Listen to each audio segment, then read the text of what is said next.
ourselves a round of applause.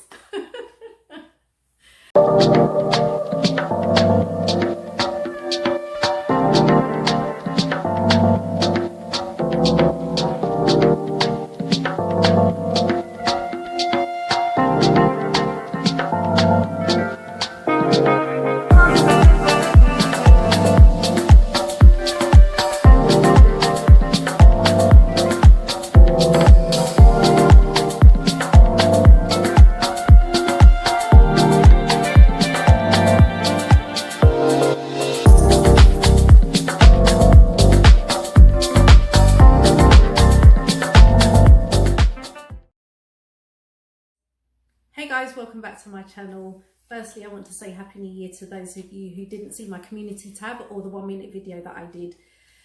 I'm so grateful that you're here, and as my subscribers, you are my house guests. So welcome, make yourself at home, get yourself comfortable.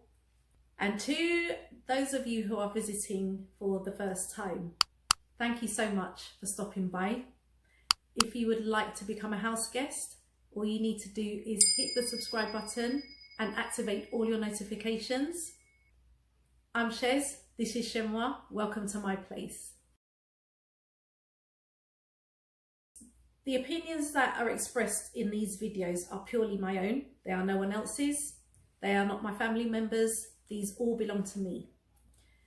I am entitled to have my opinion. Feel free to disagree, but do it respectfully.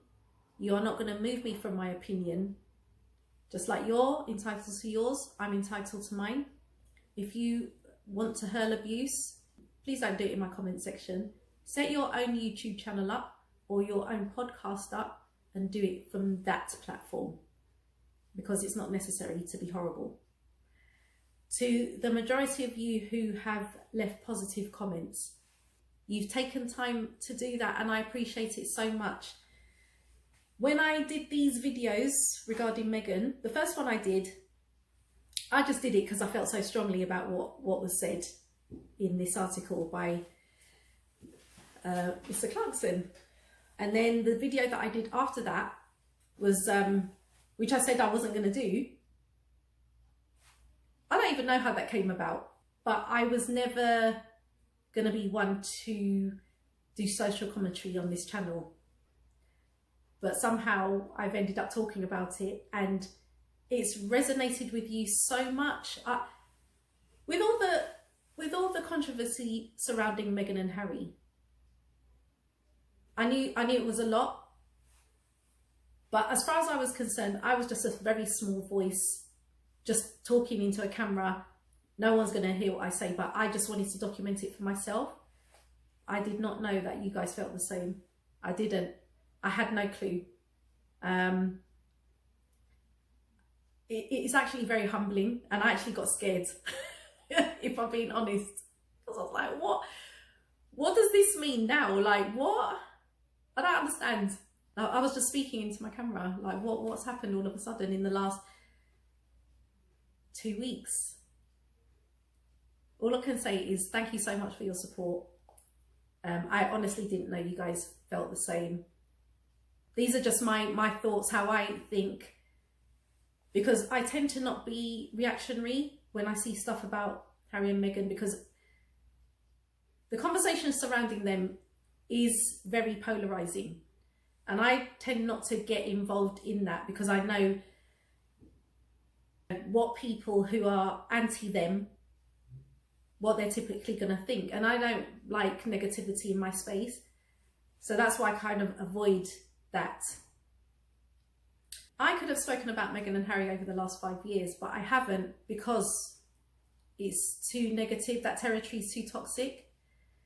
Any opinions that I do express is with people that are close to me, when we're trying to work out like where all of this has come from and what's going on. So the fact that I said what I said in these videos, it literally shocked me, the response that I got. Did not expect that, didn't see that coming. I'm not one for sensationalism. I just say things as I see them. They're from my perspective. So let me just get comfortable. I just say these things because I have an opinion about them, not because I want to sensationalize anything. There are loads of people who do that. There are dedicated YouTube channels to Meghan and Harry. It's humbling because you literally could go to these other channels and engage with them. This is just me, guys. I don't have any airs and graces. These are just my thoughts coming out of my head when I see stuff going on that doesn't make sense to me, and I do these videos to try to make sense of them. But these are just my opinions, and that's it in a nutshell. So having said that, here I am making another video about Meghan.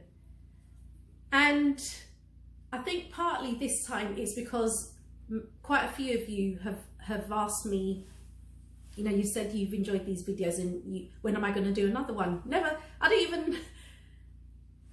Guys, I did not plan to do this. Again, I had another video that I was going to do, and I got all my bits and pieces together, and then I started to see these comments. Chez, when are you going to do another video about Meghan? Looking forward to your next video about Meghan. I was like, okay, I don't know what to say about her. And then there was this big blow up online about this latest article now written by a lady called Joanna Weiss, who works for a publication called Politico. So, you know, I saw people on Twitter saying, why are you being so racist to Meghan? You need to apologise. Just because she's a black woman, you feel the need to say this, XYZ, XYZ. I was like, what is this? What's going on? Never heard of this journalist, never heard of this publication before. So I didn't jump in anywhere. I was just like, I need to just let this settle down for a bit because I need to enjoy my new year. And then let me kind of slowly come in and see what's going on.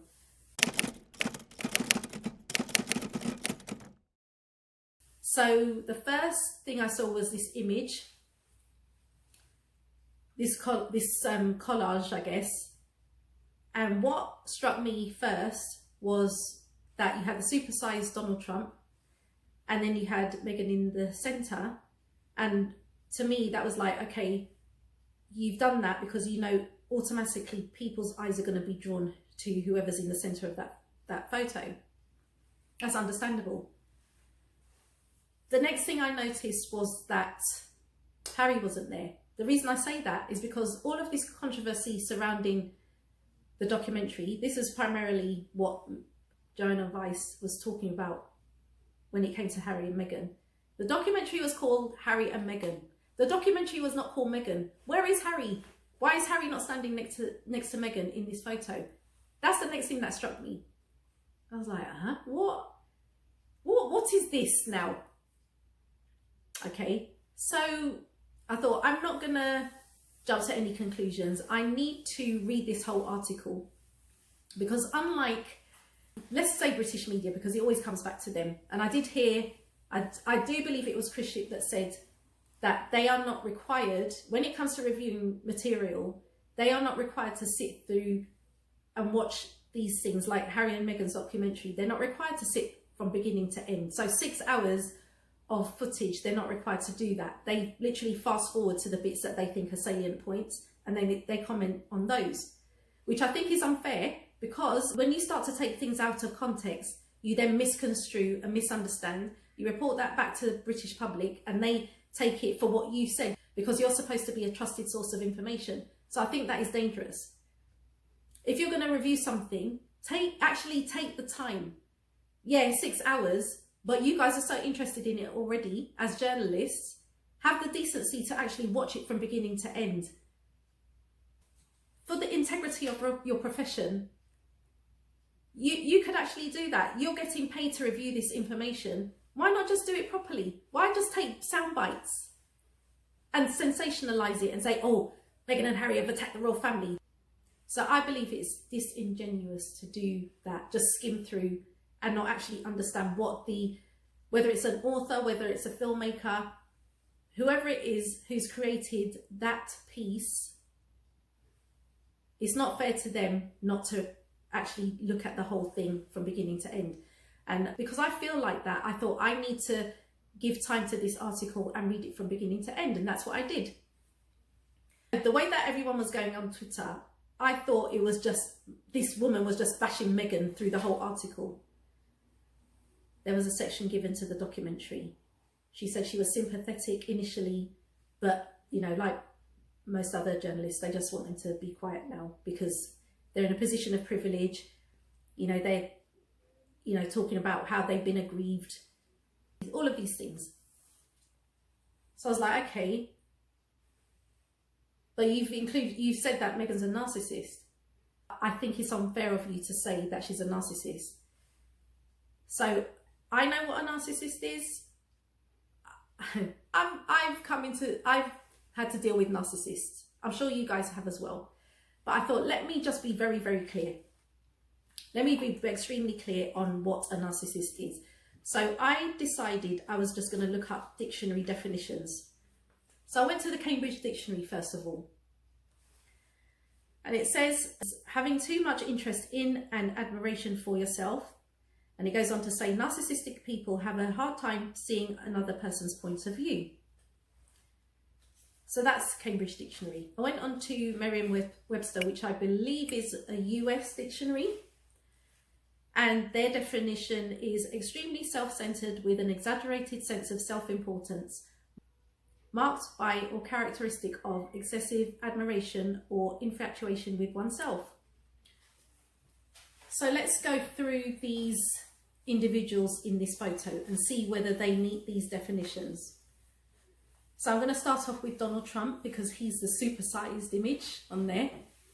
Now, is it a given that he's a narcissist? Does he meet the definitions that I've just read out? On the whole, I'd say yeah, because if you have the audacity to say that it's all right for a man to just go up and grab a woman's private parts and you just laugh it off and you're portraying yourself as the best thing since sliced bread. Again, that's look at me, look at me, look at me, look at me. You know, he's not a shrinking violet, okay? Not by any stretch of the imagination. So is he a narcissist? I would say yes. Elon Musk, another person of immense power and influence.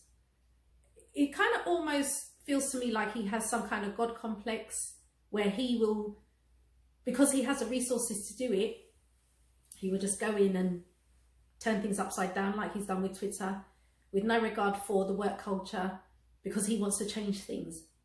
I get if you've spent however many millions of dollars buying this company, obviously you're not going to let things stay the same. But if you want the people to work with you, you've got to treat them fairly. It's not all about you as the owner of Twitter. You can't do that. So is he a narcissist? Yeah, I would say so. Self-centered, all of that. Kanye West, or Ye, or Jesus, whatever this guy's calling himself this week. As you can imagine, I'm not really a fan. Is he a narcissist?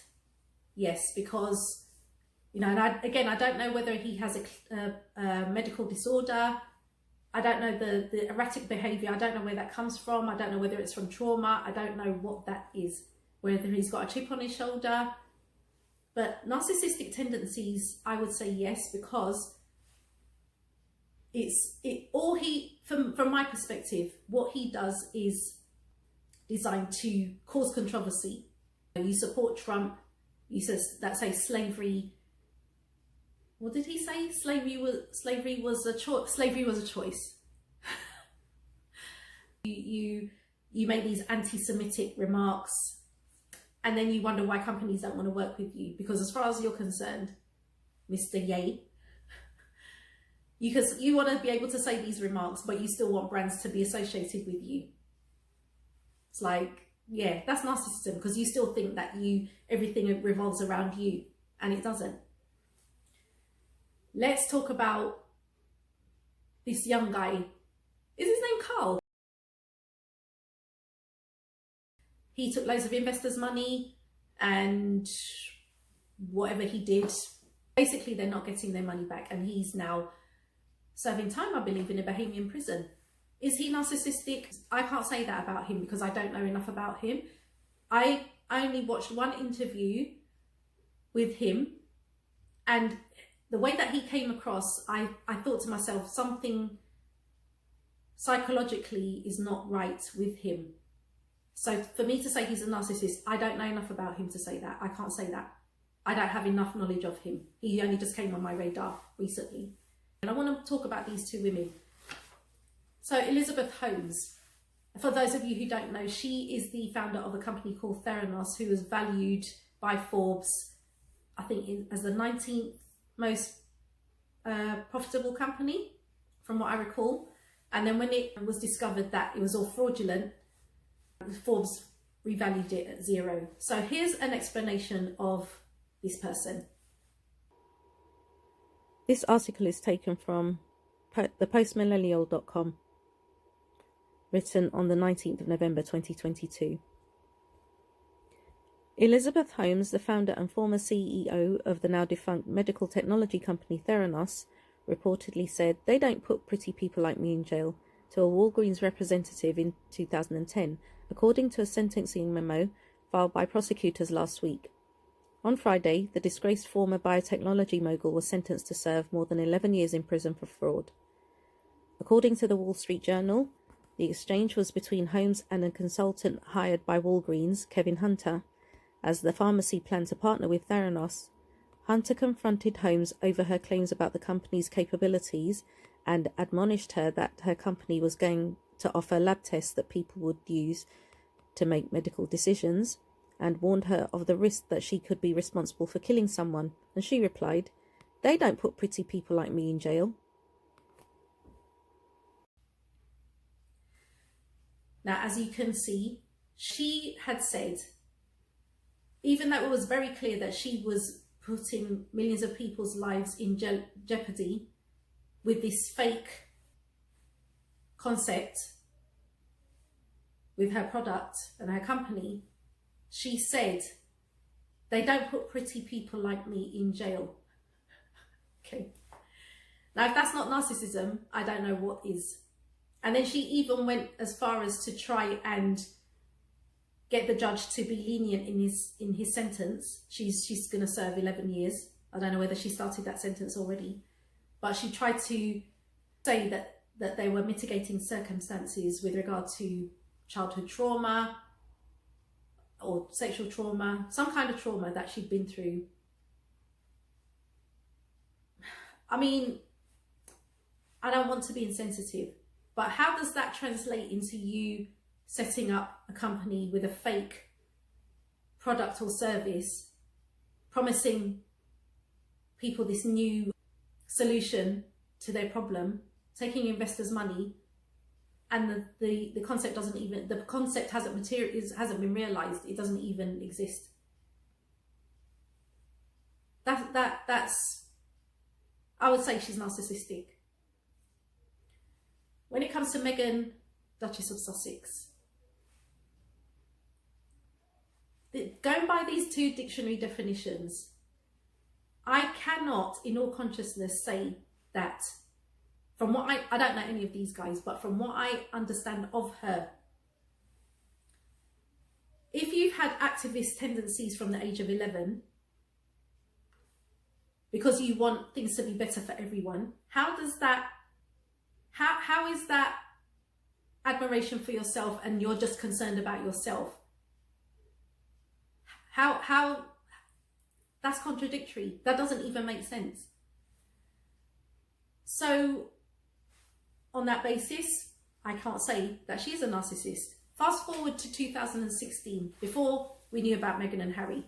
This is when the Grenfell Tower in West London burnt down. Now, for those of you who don't know, Grenfell Tower is a tower block of flats or apartments, and that is located in the Royal Borough of Kensington and Chelsea. That is the same borough where Kensington Palace is located. So they're in very close proximity. I'm not too far away from there, and I've gone on the A40 when I'm going from West London into central London. You can still see the tower. It's covered in a protective sleeve, I guess you'd call it. I don't know, but it's covered now. But it's still there as a reminder to everyone of what happened. Now, where that's situated is in a relatively, it's not deprived, but it's a poorer part of the borough than where Kensington Palace is located. So effectively, being on the doorstep of the royal residences, it would have been expected for members of the royal family to go and visit the survivors. And that's exactly what happened when the Duke of Cambridge, Prince William, at that time Duke of Cambridge, he accompanied Queen Elizabeth to visit the survivors of that disaster. Those survivors, they are displaced. Some of them still haven't, from what I understand, because the inquest only finished, I think it was last year. They still have nowhere to live. They've lost all their possessions. Some of them have lost entire members of their families, and it's just them.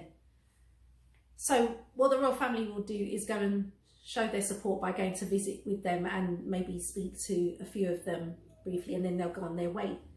You can't really expect them to do more than that, because you know that's the way that they show their support. That is the institution.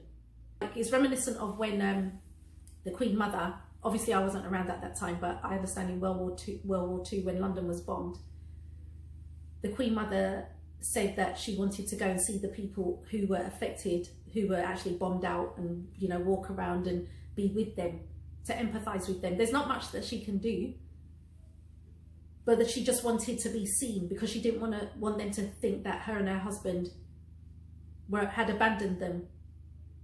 Like I said, practically there's nothing that they can do. The same thing as William and Queen Elizabeth. Practically, from their standpoint, there's nothing for them to do practically or physically. However, when Meghan heard about this, she'd already been with Harry. I can't remember whether it was after their wedding, which was 2018, or before they got married. Regardless, she'd heard about it, and being the activist that she is, she could have just taken like, I don't know, £5 million and just said, here you go, do something with that. And that would have been easy to do. But then the news would have reported on it, and people would have been like, oh, you know, she's got the money to do that. She just wants to be seen. She just wants everyone to know that she's given money. So she can't win either way. This woman, instead of doing that, she wanted to get the community involved, to give them back a sense of purpose, of usefulness. So she has suggested that they get all their recipes together and collate it into a cookbook. She put her name to it, and it sold out. The same way in which, if Kate wears an item of clothing, it's sold out. If she gets hairstyled in a certain way, women who look like her will want their hair styled in the same way. If there's a handbag that she buys, that will sell out. Shoes she wears, that will sell out. These are women of influence, okay? Meghan took the practical route because she wanted to give, this is my point of view, okay? This is not, I've not spoken to anyone about this, but this is what I imagine. She wanted to give them back a sense of self. If someone has such a self, is so infatuated with themselves, like I said, she could have just given them $5 million and said, okay, there you go, I've done my bit. But she actually got into the community. She engaged with them as a member of the royal family. She engaged with them.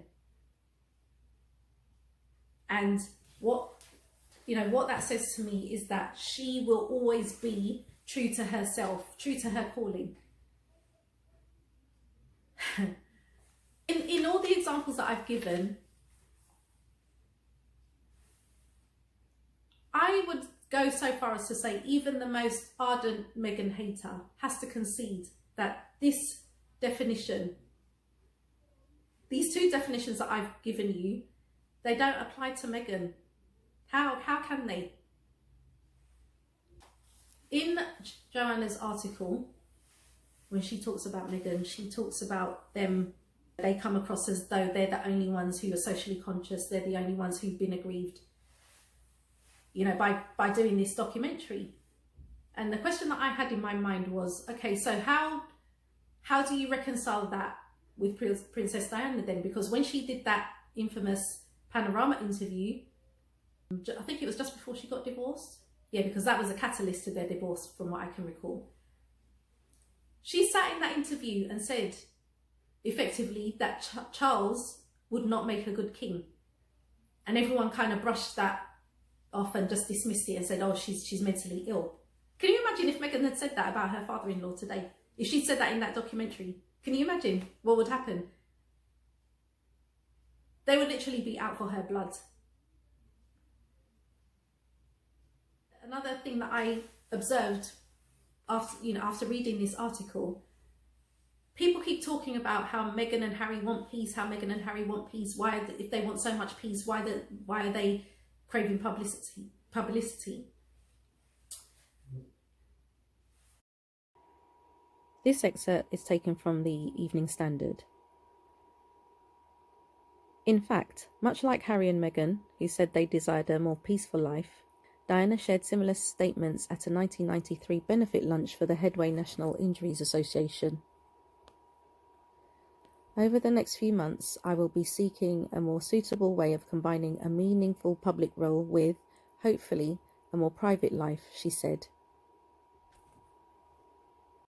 Now, you and I both know that she seemed to have been more active when she stepped away from the royal family, or she was exited from the royal family, because especially in Britain, her image was on the front of every newspaper every single day. I stopped buying newspapers when I was in my early 20s, you could see, when you're passing the newsagents, when you're passing the tube stations, you've got the Evening Standard on there, you've got all these different publications. Diana's image was on there consistently, and that only stopped when she died because she couldn't be photographed anymore. The same accusations that you're levelling at Harry and Meghan for saying that they want peace, but they seem to be here, there and everywhere. Why was that same energy not given to Diana when she said exactly the same thing? She's stepping back, she wants peace. But then she seemed to be more popular and more prominent after she left, because people are still interested in her. And what interests me is that after she died, the public turned on the British media and said it's because of you why she's dead. Not understanding that because they were buying these publications and fueling this hunger for news about Diana, that they were partly responsible. But you can't say that, because it's the self-examination is too much. So people feel uncomfortable with that. So when Harry says, and I addressed it in my previous videos, when he says he doesn't want the same thing to happen to his wife, what happened to his mother, that's why you have to view these things in context. It's perfectly reasonable for, even if you're high profile, for you to have some sort of privacy. And that reminds me of when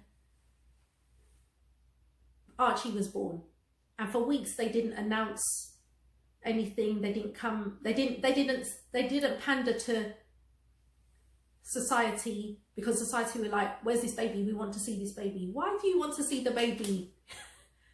Why do you want to see the baby? It looks like any other baby.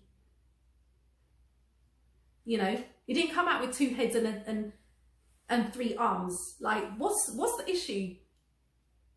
Even the Queen, because I watched an interview, a royal commentator had said that even the Queen herself, when Charles was born, she didn't understand the public's interest in her firstborn child because she wanted that time to be private. Queen Elizabeth II said the same thing. But for some reason, people have a selective memory. Fair enough, you weren't around at that time. I wasn't around at that time.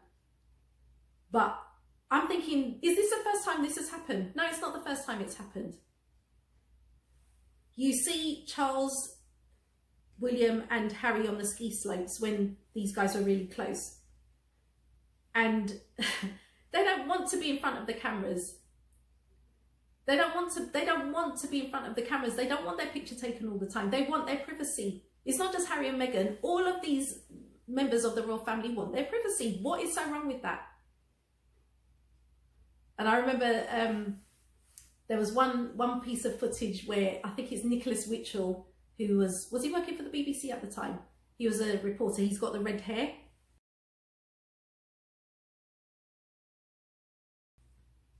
And he was asking the three of them while they were sat at their ski attire, and he was asking them a question, and you could hear Prince Charles, as he was at the time, making some disparaging remarks about this reporter and saying, "I can't bear that man."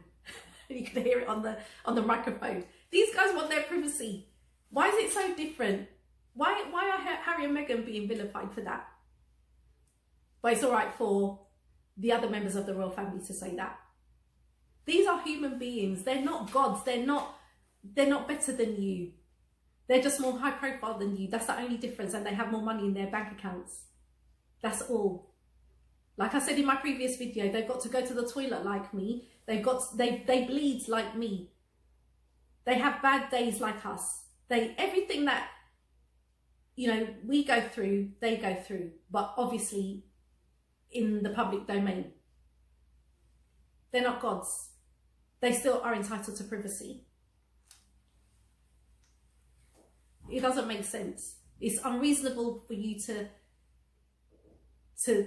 boil it down to an argument. Oh, you know, they said they wanted their privacy, so what did they expect? Tell that to Charles. Tell that to all the other members of the royal family. So, no, I don't believe Meghan's a narcissist.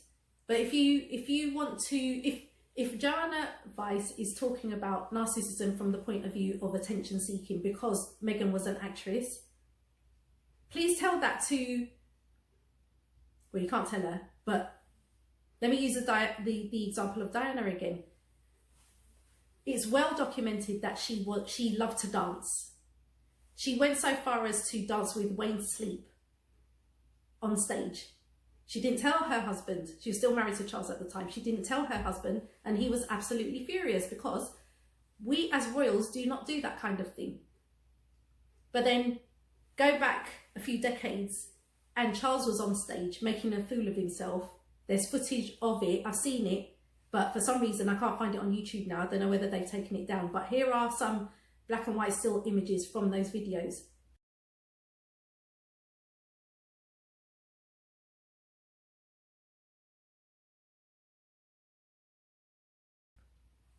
He said he wanted to act. He would love to have been an actor. Correct me if I'm wrong, but that's what I've seen online in the past. If narcissism applies to Meghan, it's got to apply to these guys as well for wanting attention.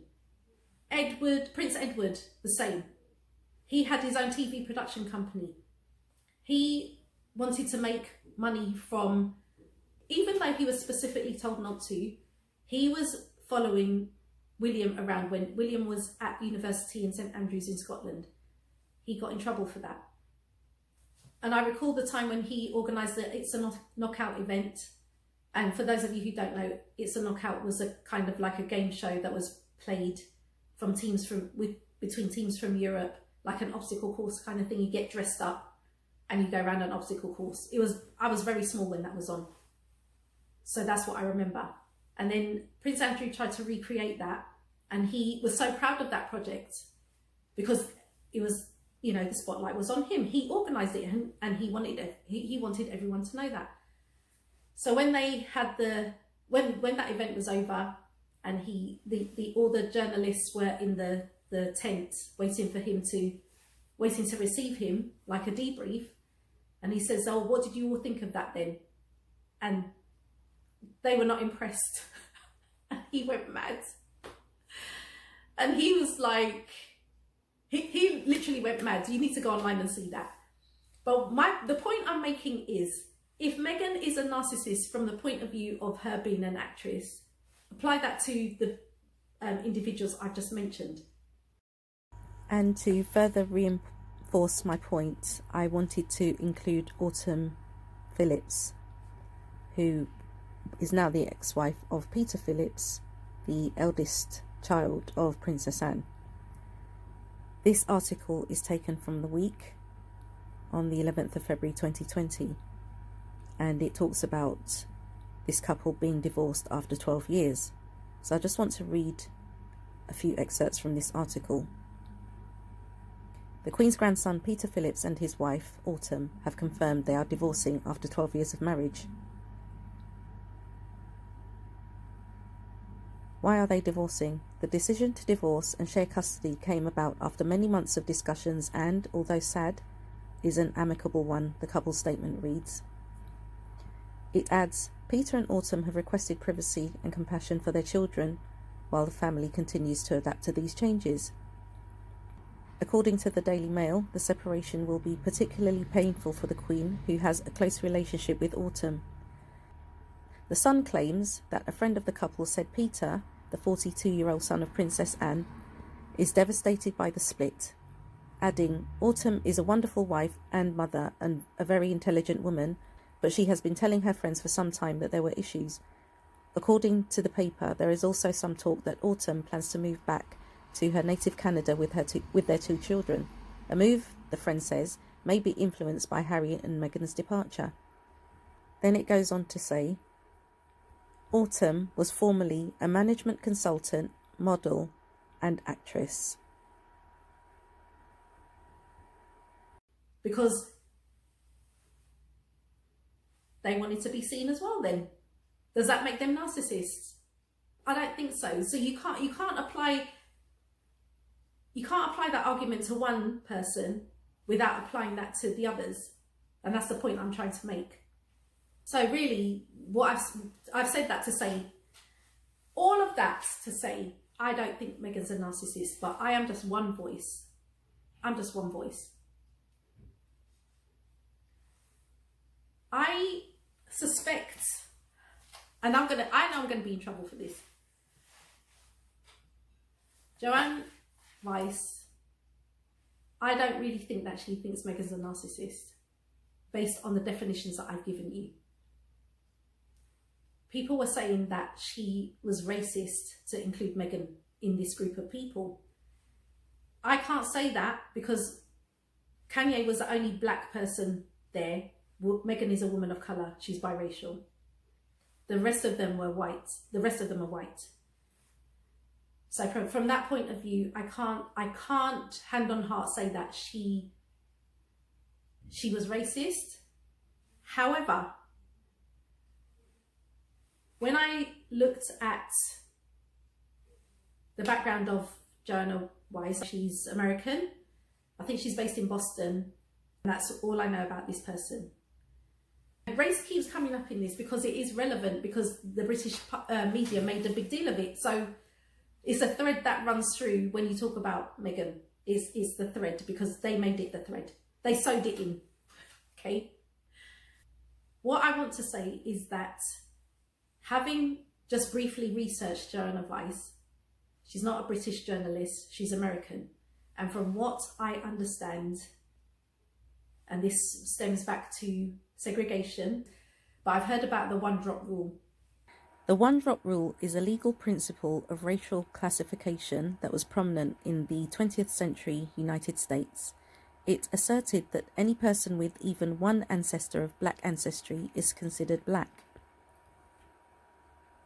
Mixed race America. Who is black? One nation's definition. Jefferson's blood.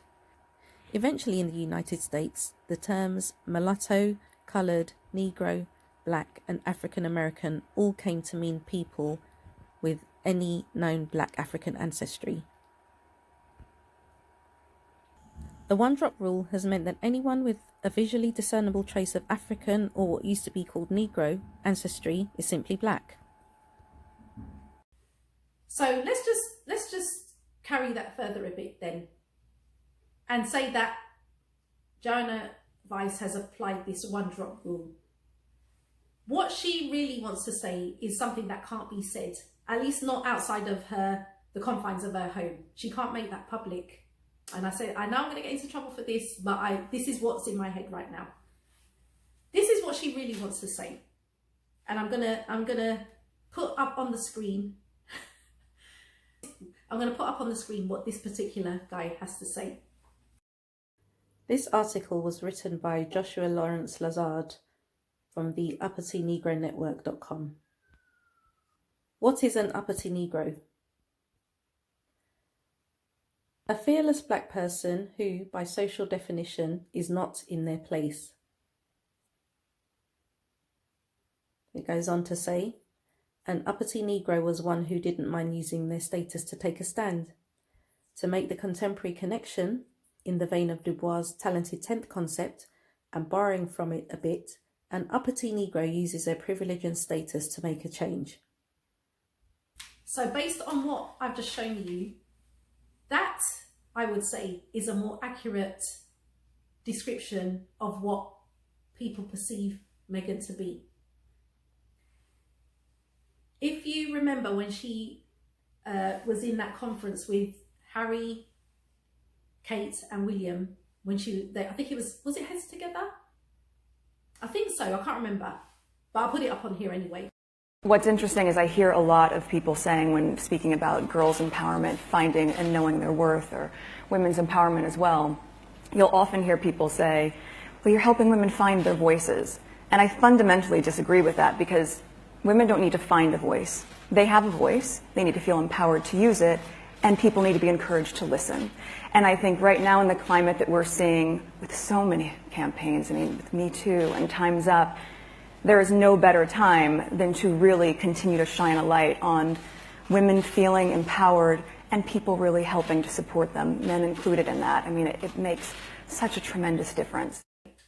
And she was the only one that was vocal when she said that women have a voice. So when she said that, I could feel my heart.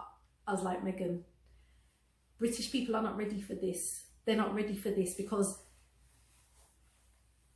they will see you as too outspoken. They're not used to women, especially women in the royal family. They cannot have their own opinion. Remember when it was the Scottish referendum? For those of you that live in Britain, remember when it's the Scottish referendum and there was outrage that Queen Elizabeth actually expressed an opinion that she didn't want Scotland to leave the Union? There was outrage because the royal family are not allowed to say what they really feel.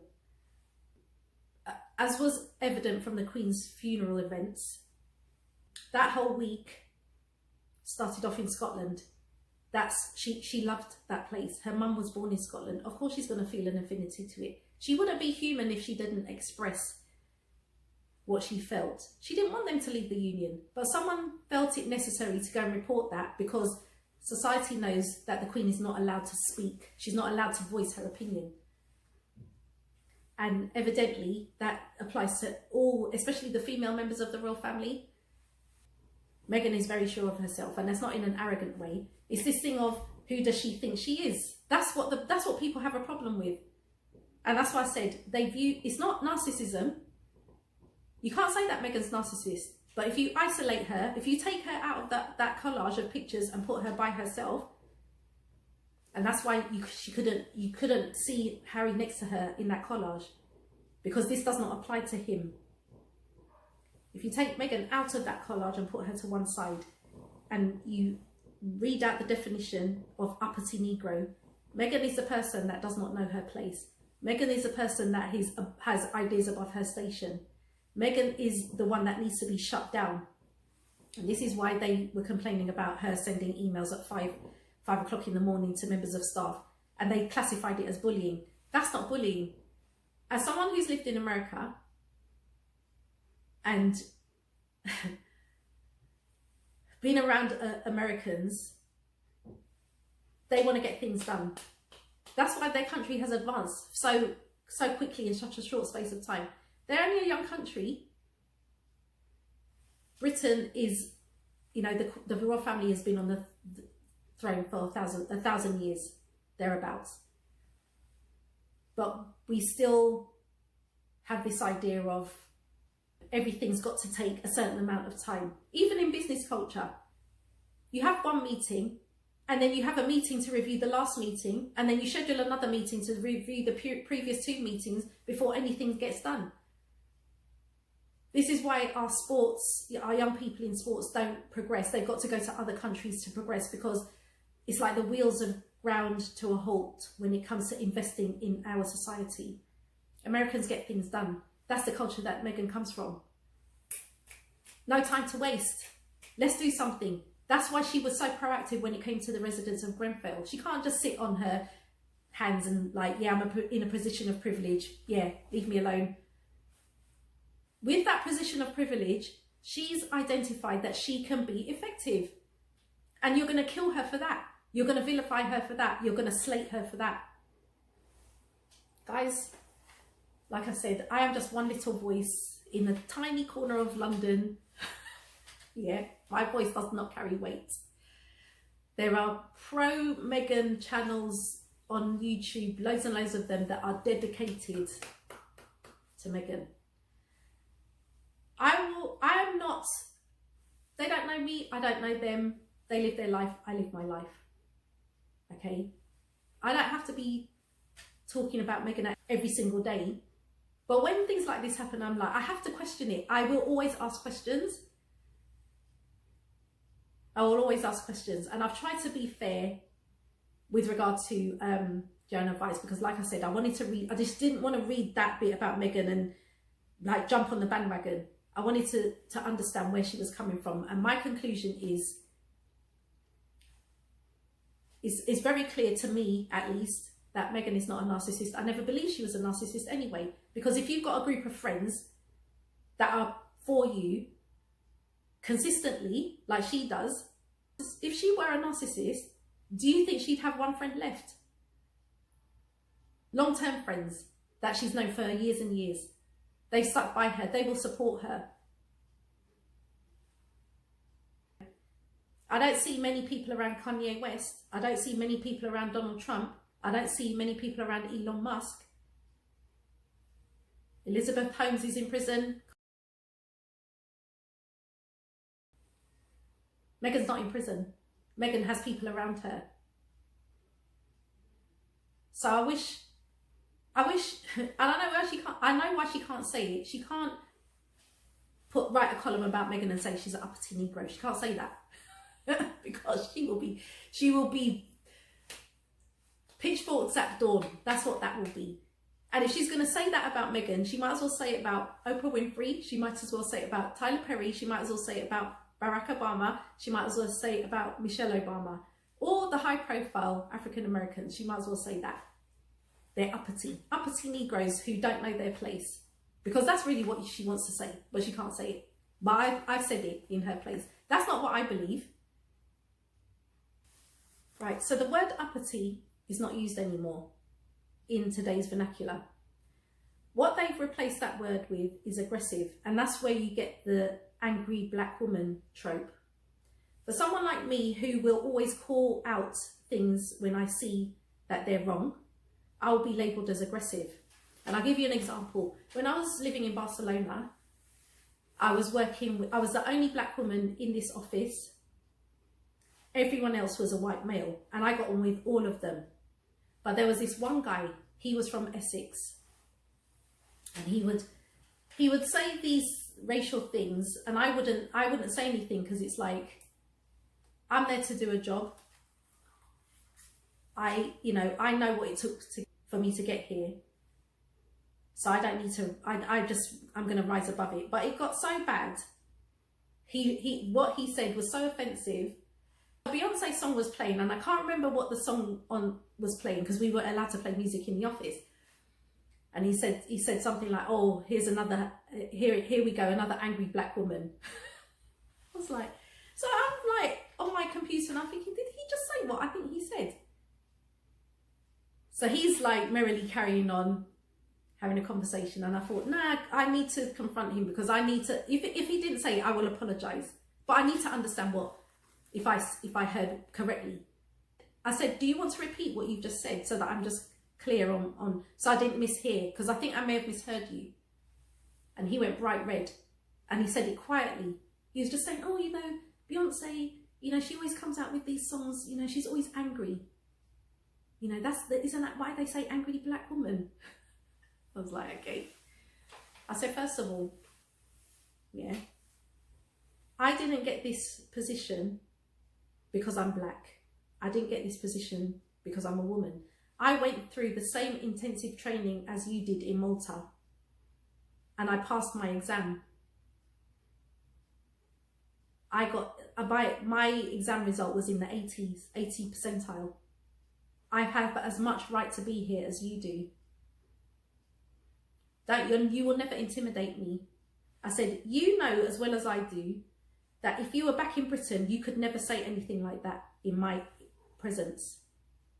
But because you're in Barcelona and you think that it doesn't apply, you feel free to say what you said, because again, it's that thing of privilege where there are no consequences. I said, okay. I said, you know what? I said, now I understand how you think. That's fine. We don't need to communicate. I said, please don't speak to me again. Let's just, if I have to work with you, I have to work with you, but we don't have to engage socially. We don't have to do anything. You literally do not need to speak to me.